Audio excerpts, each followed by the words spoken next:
In October of 2022, Walter Hamada officially left his position as president of DC Films, a position he held for nearly 5 years at a company that no longer exists, and a company that he was the president for most of its existence. This came after several months of build-up starting in April of 2022, shortly after completion of Discovery's acquisition and merger of Warner Media.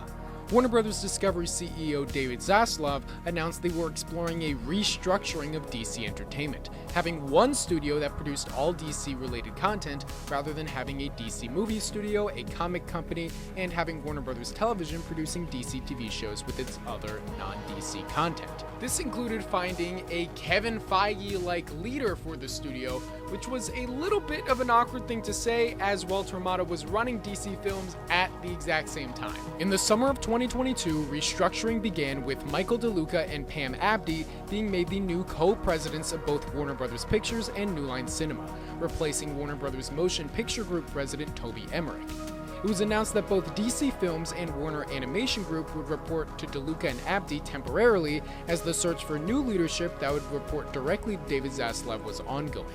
In early August, it was announced Zaslav had decided there would be major budget cuts related to HBO Max original content, with several projects being cancelled so that no more money would be spent on them, and what money had been spent could be considered a financial loss and written off of their taxes. Among these cuts were 2 HBO Max exclusive films that were in post-production, those being Scoob: Holiday Hunt and Batgirl, a DC movie that had been completely shot and mostly edited. Almost no one a part of the production of either film was informed of the decision until a few hours before the public announcement, including Walter Hamada, who was informed at a test screening of Black Adam. Upset at having not been consulted about the decision, DeLuca and Abdy had to convince Hamada not to resign immediately, and to instead wait at least until Black Adam's release. For the next 3 months, all decisions regarding the future of the DC movies were made by the duo, and Hamada quietly left his position the week of Black Adam's release after not attending the film's premiere. And a week later, it was announced the new restructured version of DC Films would be called DC Studios, and that in November, writer-director James Gunn and producer Peter Safran would start their new positions as co-presidents of the studio. Before the decision was made for Walter Hamada to leave, however, he seemed to have somewhat of a sprawling plan for the future of the DC Extended Universe. Not only that, but he had an idea of how he would conclude the franchise as a whole. While not all of this plan is known, and we may never know the full extent of Walter Hamada's plans, let's take a look at what they would have been. After all, with more and more being known every day about James Gunn and Peter Safran's plans for the DC Universe, it's interesting to look back on what we might have gotten instead. So it's time to take a deep dive. A dive into the Hamadaverse.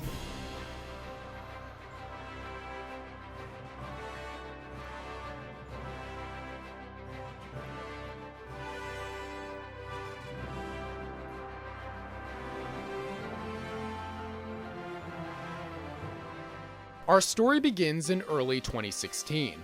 Warner Bros. Is ramping up for the oncoming release of Batman v Superman: Dawn of Justice in just a couple months. Suicide Squad, which releases later in the year, has just finished principal photography.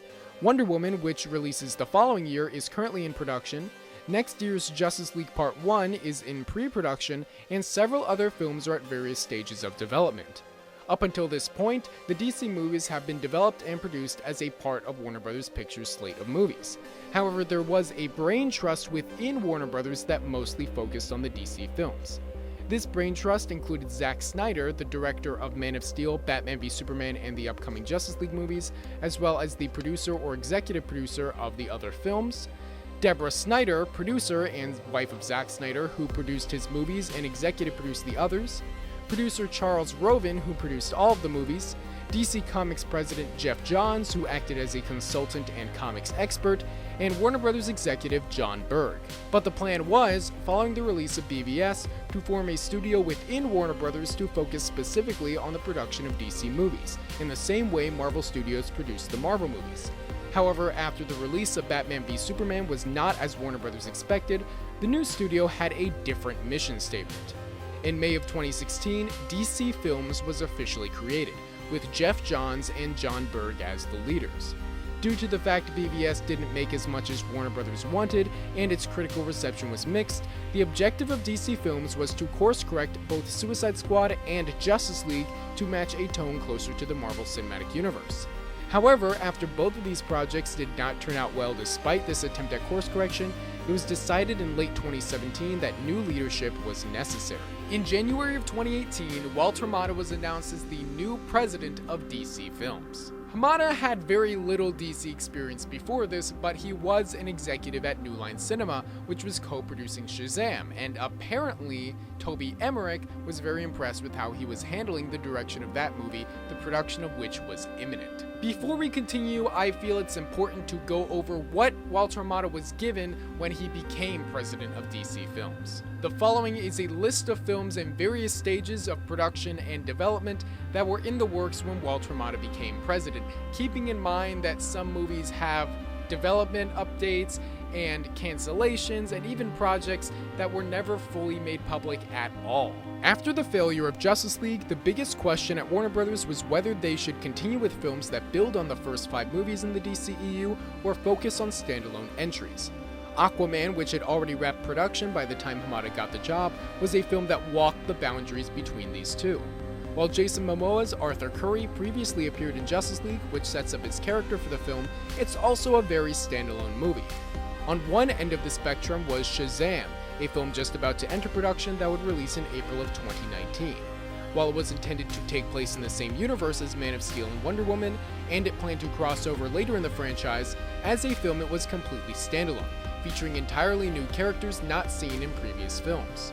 On the other end of the spectrum was Wonder Woman 2, being written by Patty Jenkins and Jeff Johns, that would enter production that summer and release the following year.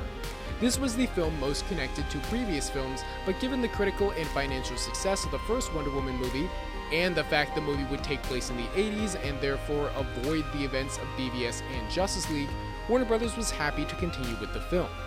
These 3 movies were the films that had actually been greenlit, though both a Cyborg solo film and a Green Lantern Corps film were on the release schedule for 2020. No development on the Cyborg film was publicly known to take place. As for Green Lantern Corps, early the previous year, David S. Goyer and Justin Rhodes were announced to be writing the script, but clearly DC Films was having issues developing the movie. In June of 2018, Jeff Johns was hired to rewrite the script, but by the end of 2018, both Cyborg and Green Lantern Corps would be taken off the schedule. Outside of these movies, there were several other projects on the table. Like I said, Warner Brothers wasn't really sure whether they were going to be following up Justice League or not, so I'll be taking a look at these projects through the lens of how they relate to that movie, starting with projects that were supposed to be a direct follow-up to the 2017 flop, and moving on to more standalone projects. The plan for a direct Justice League sequel featured the League going up against the Legion of Doom, which would have been led by Lex Luthor and featured several other villains from other DCEU films. A few years prior, the plan was to shoot 2 Justice League movies back to back, and the Legion would be part of a larger scheme with Darkseid. However, after a divisive reception of BVS, the decision had been made to put production of Justice League 2 on hold. A Ben Affleck-led Batman movie written by Jeff Johns and Affleck himself, with Affleck directing, was being developed as a sort of Justice League 1.5 to be produced while they waited for the reaction to Justice League.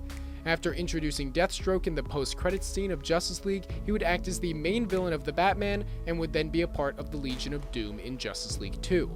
While Justice League 2 was now on hold more than ever, it was still possible to eventually get there if some more successful movies were made in the interim. This version of the Batman movie, which would have also featured Batgirl in a supporting role, had ultimately been scrapped in 2017 when Matt Reeves came on as director and wanted to tell a different story with a younger Batman.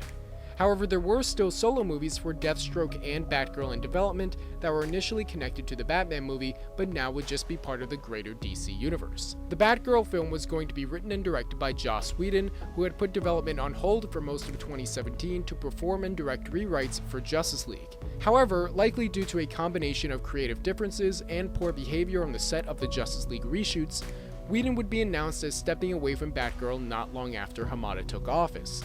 Gareth Evans was writing and directing the Deathstroke origin movie at the time as well, though over the next year or so it would also fizzle away. On top of these Batman-related projects, a Flash solo movie had been in development for several years at this point, going through several different release dates, writers, and directors. At present, though, it had no release date or director, but Warner Bros. Was determined to make it, and to make it based off of the comic book storyline Flashpoint, and features several other DC characters. A film based on Justice League Dark was also in development for several years, also going through several writers and directors, and was on its last legs.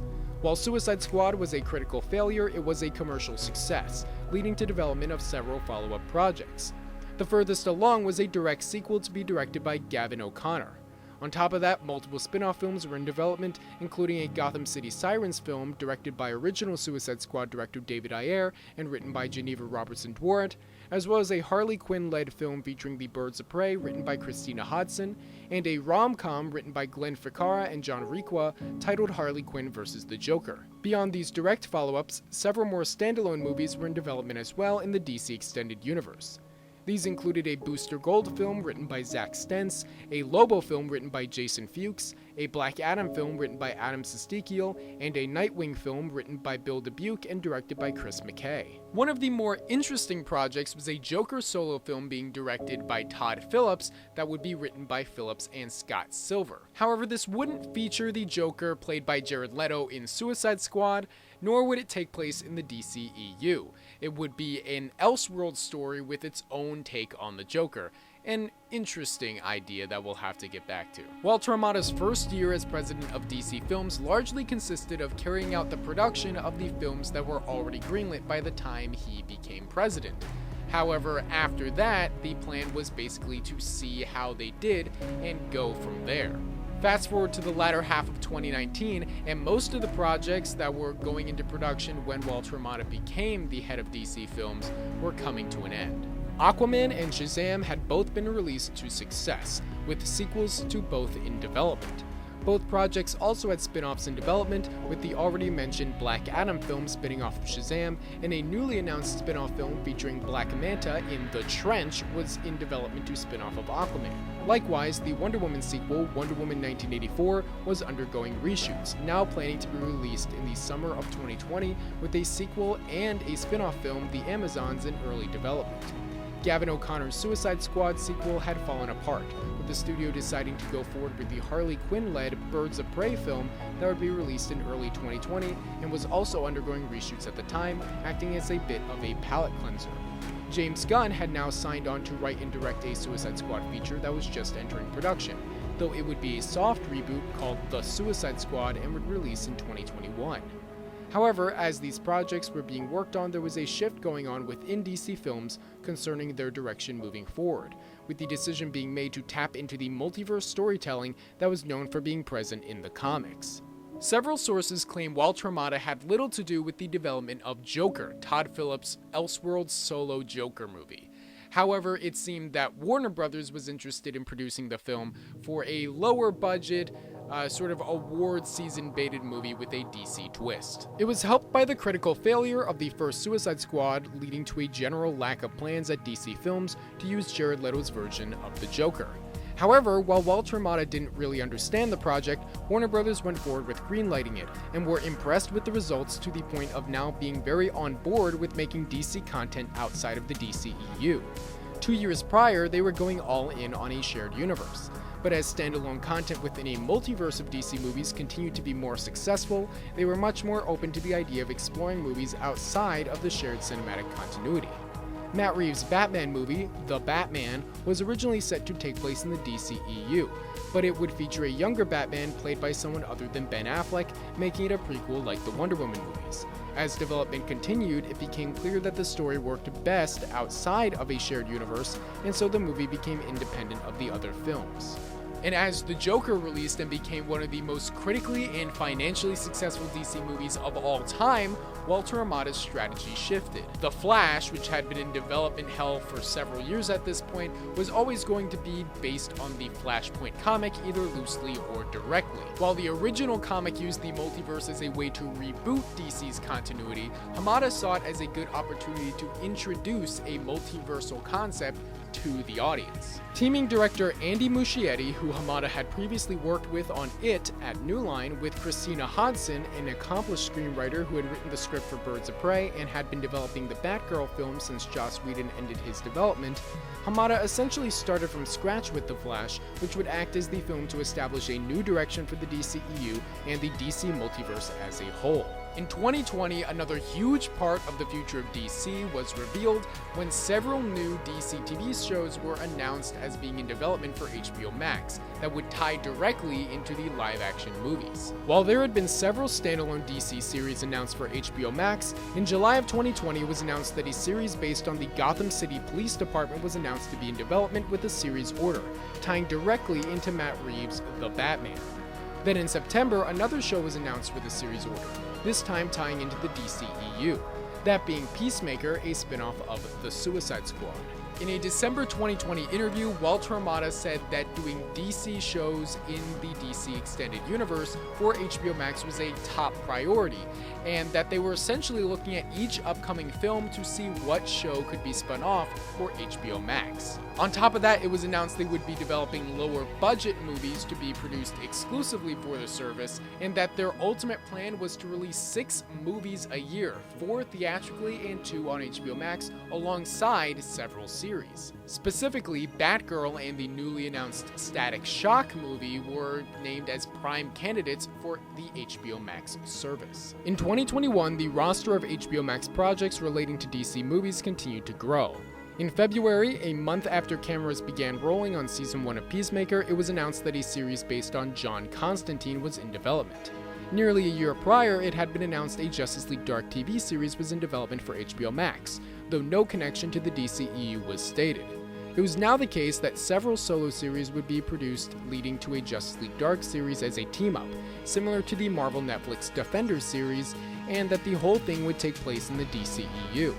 In March, a Zatanna film in the Justice League Dark franchise was announced to be in development for HBO Max, with Emerald Fennell writing. In May, the Batgirl movie would receive directors in Adil El Arbi and Bilal Fallah, with plans to start rolling later in the year and release it on HBO Max in 2022 as the first exclusive film. In June, the Blue Beetle film that had been in development for several years was announced to now be an HBO Max film, with a production start of later in the year. Not long after, a Madam X series was announced to be in development as the second series in the Justice League Dark franchise.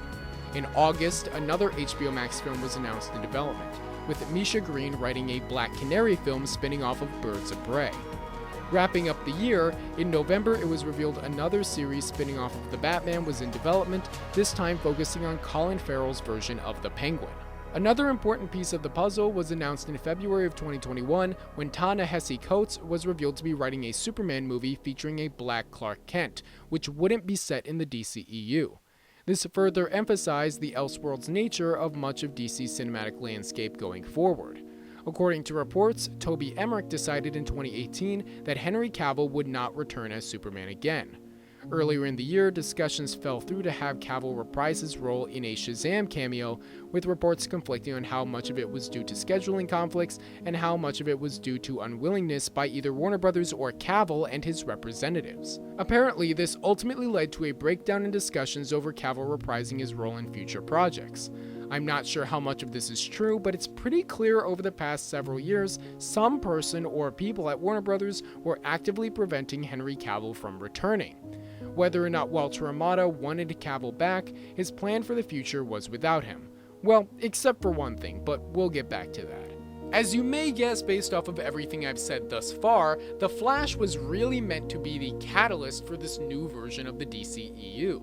Alongside introducing the multiverse, The Flash had the job of introducing the new principal players of the universe. As Elseworlds franchises for both Batman and Superman were launching at the time, it didn't really make sense to have active versions of those characters going around in the DCEU at the same time, at least not in a practical sense. As Ta-Nehisi Coates' vision for Superman would be on screen not too long after The Flash, it made sense to introduce a new character to take the place of Superman in the DCEU, that being Sasha Calle's Supergirl. At present, we don't know how The Flash juggles the existence of both Superman and Supergirl. Rumors at the time of Calle's casting suggested the timeline shenanigans would fully retcon Cavill's Superman out of existence and put Supergirl in his place, though more recent information makes this seem unlikely. It's much more likely that Supergirl was going to be introduced and then Cavill's Superman would just kind of be ignored in future films, but we'll have to wait and see. Batman is slightly more complicated, with Robert Pattinson playing the character in The Batman and many potential future films. Hamada decided to do something a little bit different with the Batman in the DCEU. There had been little talk of Affleck returning as Batman since his solo movie didn't happen and Justice League flopped. The actor went through a tough time during the Justice League reshoots and didn't want to go through that again. So it was arranged that he would return once more in The Flash, this time in a more minor role. The main Batman of the movie would see Michael Keaton returning to the role after 30 or so years. Like the original rumors with Calle's Supergirl, The Flash would feature Michael Keaton's Batman becoming the Batman of the DCEU by the film's conclusion, replacing Ben Affleck's incarnation for good. The idea here was that they could then have a Batman in the DCEU, wouldn't have to put Ben Affleck through the grief of staying in shape, and it would complement the Pattinson Batman. While the Matt Reeves movies would show a younger, more active Batman, the DCEU would feature an older, more mentor-like Batman that could train other vigilantes to take the place of Batman in a more practical sense. This would be first glimpsed in Batgirl, where Keaton's Batman would feature in a minor role. So alongside revealing a multiversal concept for the DC movies, The Flash would be showing a new direction for the franchise, and a controversial one. After all, is there a point to doing a DC cinematic universe if two of the three members of the DC Trinity are not really actively a part of the universe and have their own Elseworlds franchises going on at the exact same time? Whatever your feelings, the Hamadaverse was never meant to be. It appears that The Flash, which is still constantly changing in the editing room according to reports, will be the only film showcasing what Hamada was really planning for the future of the franchise. Or at least, the only one that was released. So what would the future of the DCEU have looked like under Walter Hamada? From what we know, one of the next movies to go into production was going to be Wonder Woman 3. Patty Jenkins was writing the script and signed on to direct with a story she wrote with Jeff Johns. Following on from the story of Wonder Woman 1984, Wonder Woman 3 would have taken place in present day and likely picked up the Asteria storyline introduced at the end of the second film. Rumors suggest the film would have featured Chris Pine as Hal Jordan, introduced as a descendant of Steve Trevor, who would have been the new love interest, though there's nothing official to suggest these rumors are true, and whether or not Hal would have been Green Lantern in the movie. While Jenkins was developing Wonder Woman 3 under the idea it would be her last Wonder Woman movie, in an October 2022 interview, she stated that Warner Bros. Wanted her to do Wonder Woman 4, and as she finished the script for 3, it became tempting to continue. In December, however, it was announced DC Studios would not be moving forward with Wonder Woman 3, or at least not the version developed by Patty Jenkins. The decision was made by DeLuca and Abdi before James Gunn and Peter Safran took the reins of DC. However, reports state that all four of them agree in retrospect that the Wonder Woman 3 script that Patty Jenkins turned in did not represent what they were looking for their direction of Wonder Woman. Sequels to all of the upcoming DC films were also on the table. It's no secret that Dwayne Johnson and the producers of Black Adam wanted to fast-track a sequel and several spin-offs. While it's unclear how many of these projects were Hamada approved, it's known that various spin-offs featuring members of the Justice Society were in development, including a Hawkman movie and potentially even a Justice Society movie to replace the Justice League. Johnson had huge ambitions for the character of Black Adam, though as far as we know, all Hamada had planned for him beyond the solo movie was him appearing as the villain in a potential third Shazam movie.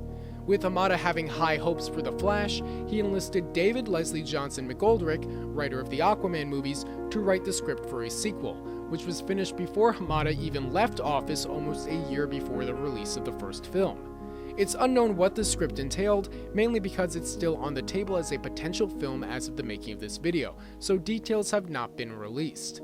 Blue Beetle, which was upgraded from an HBO Max exclusive film to a theatrical release in December of 2021, and Aquaman and the Lost Kingdom, both likely were in consideration for sequels, though at present it seems like DC are waiting until they release to start development. This seems to be especially the case for Aquaman, as director James Wan is unlikely to return for a third installment, so a new director would be necessary. A Supergirl film was also in development, though it's unknown whether this was the same script announced in development in 2018 from writer Oren Uziel, or if it was a new script. Christina Hodson, writer of Birds of Prey, The Flash, and Batgirl, was also hired at some point to write a Batman Beyond movie starring Keaton's Bruce Wayne as a mentor to a new Batman.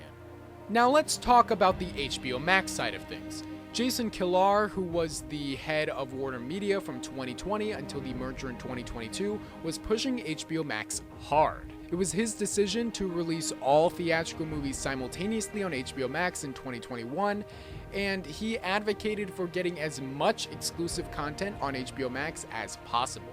And that is a huge reason why so much DC content was being developed for HBO Max at this time.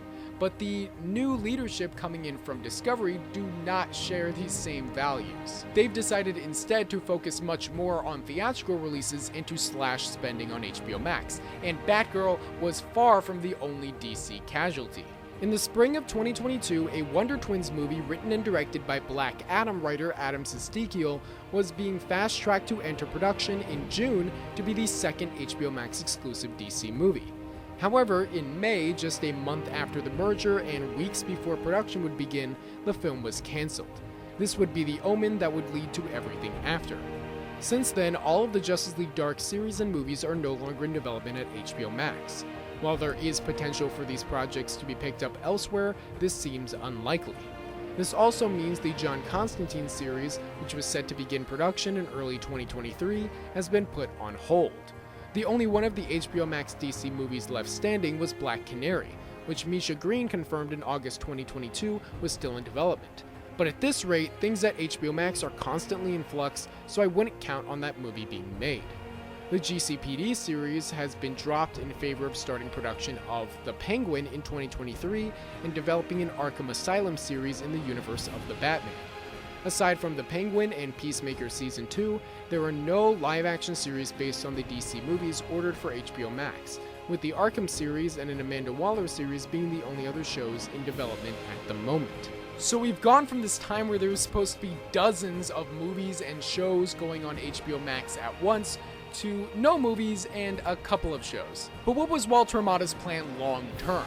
Well, he actually had a bit of an idea of the endgame for the DC Extended Universe as a whole. At some point in the future, his plan was to make a movie based off of the Crisis on Infinite Earths comic, utilizing the multiverse as introduced in The Flash to do a massive crossover and ultimately reboot the DC cinematic landscape. Details are pretty scarce on what this was going to be beyond that.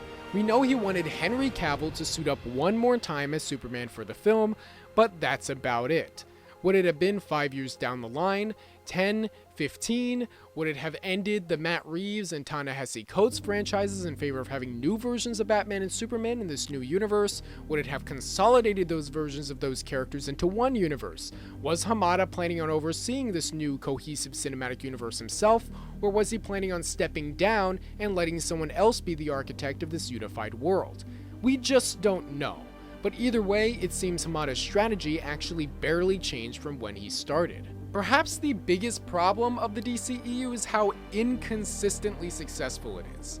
Some of its projects have tanked, leading to cries of fans to just reboot and start everything over, and some of the projects have been beloved fan favorites that make it seem like a waste of talent and character to reboot the franchise. And it seems like, just like in his first couple of years, Hamada planned on sticking it out, continuing the franchises that were successful until they had run their course and made all the money that Warner Brothers could make from it, and then he could reboot everything with Crisis on Infinite Earths and press the reset button. But this is such a flawed plan, because obviously new characters are going to be introduced along the way, and then it's going to seem like a waste to reboot those characters when audiences want to see more of them. I mean, what do you do when you've wrapped up Wonder Woman and Aquaman, but Blue Beetle and the Justice Society are just getting started?